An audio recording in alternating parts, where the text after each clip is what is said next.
The beauty of Guatemala is inescapable.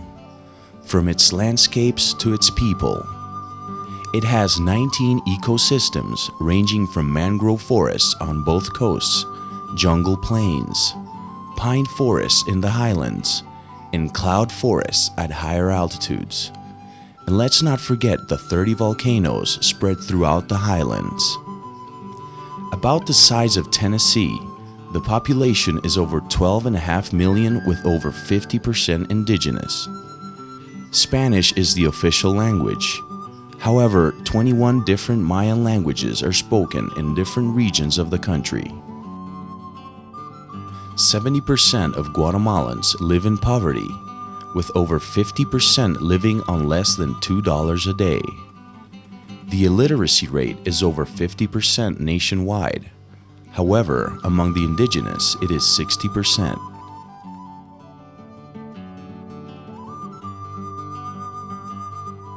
"28 years ago, a small Guatemalan Friends worship group started a scholarship loan program to provide education opportunities to Guatemalan students. Epifanio Mejilli Ramirez remembers when he joined the program. Mi experiencia como estudiante. My life as a student was very hard, like many, thanks to the help of the Friends financial aid. I graduated with a medical degree. All of the students owe very much to the program." Epifanio now works for the National Hospital in San Pedro Necta as an emergency room doctor. He is one of over 800 individuals helped since 1973, the majority of whom attend public universities or trade schools in Guatemala. Most are now practicing their professions and helping their communities. Olga Barreno entered the program 14 years ago, studying home economics and then psychology.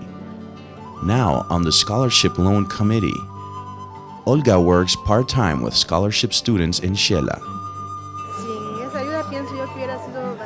Without the help of the program, it would have been very difficult for me to study, since I don't have help from my family. I do have my mother, but she's now sick, so I'm happy to have prepared myself so that I can help my mother and also help students out and help the situation of women in this country, since mostly women work at home and do not pursue higher education. Maria Cristina Ayala is a teacher in Alta Verapaz. During her studies, she ran out of money, but the scholarship program stepped in. If they hadn't helped me in that moment when I was almost done with my degree, I don't know what I would have done. Now, Maria has returned to school to study law.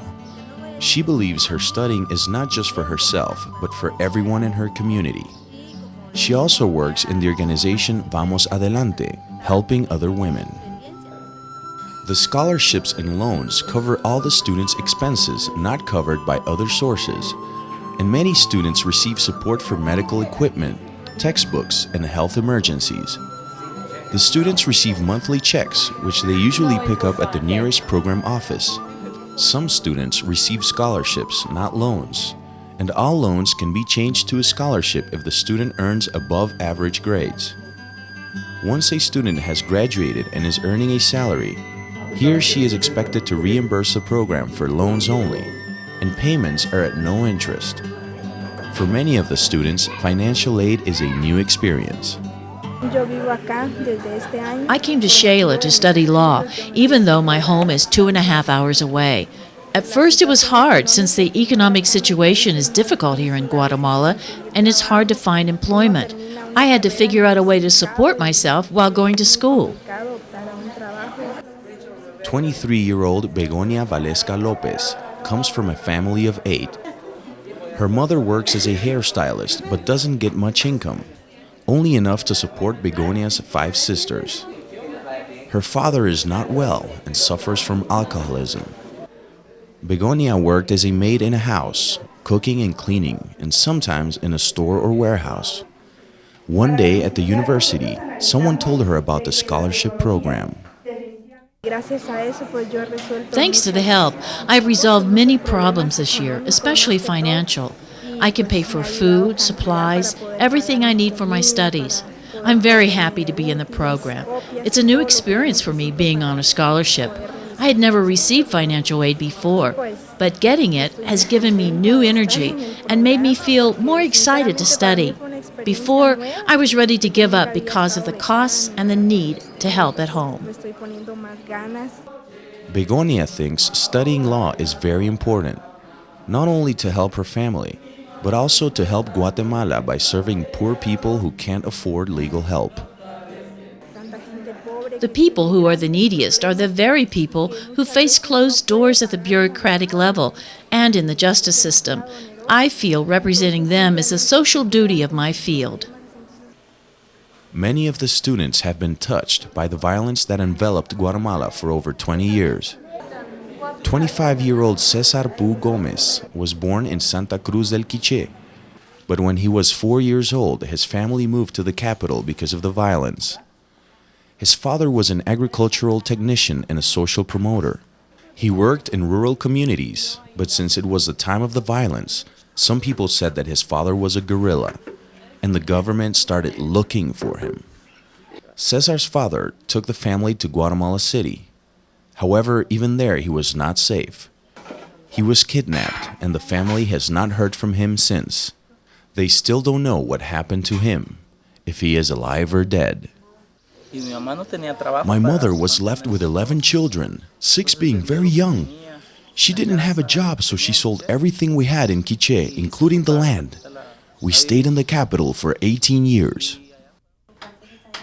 The family continued to have problems as his mother developed diabetes. Also, the government was still hunting Cesar's sister, who had worked with his father. The family dispersed with one sister in Mexico and one in the USA. Cesar, his mother, and 2 sisters now live in Chimaltenango. Cesar is studying electrical engineering. The program helps him financially, but since his mother is a widow, he needs to help out with work to earn money for the family.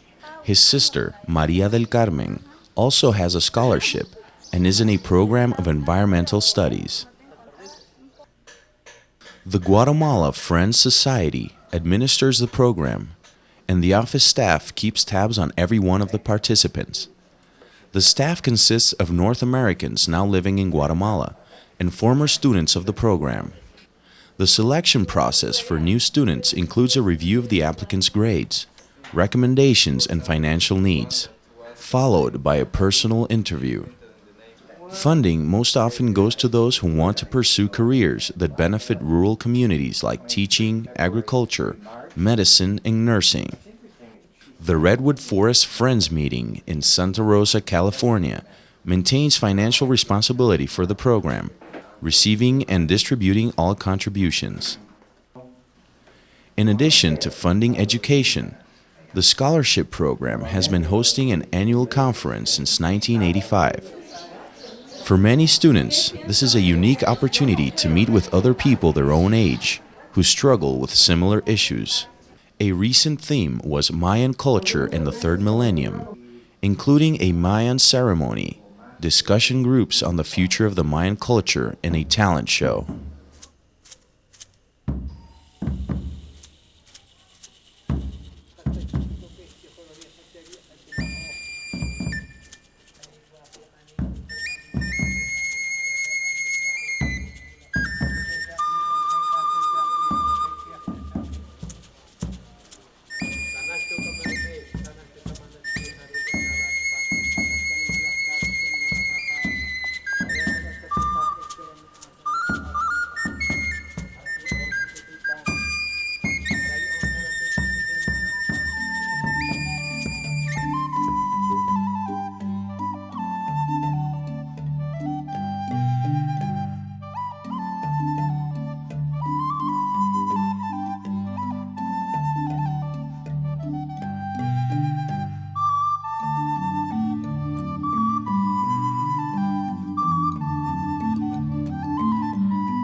The challenges and rewarding work of the scholarship loan program goes on in Guatemala.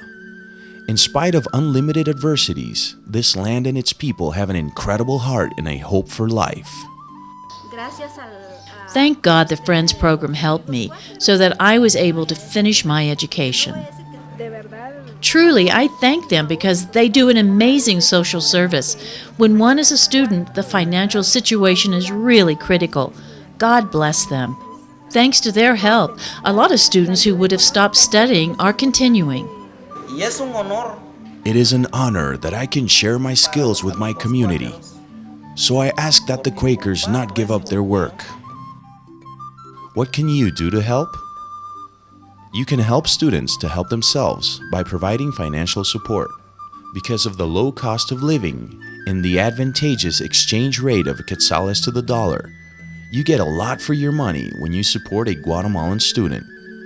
Your support allows them to have a choice.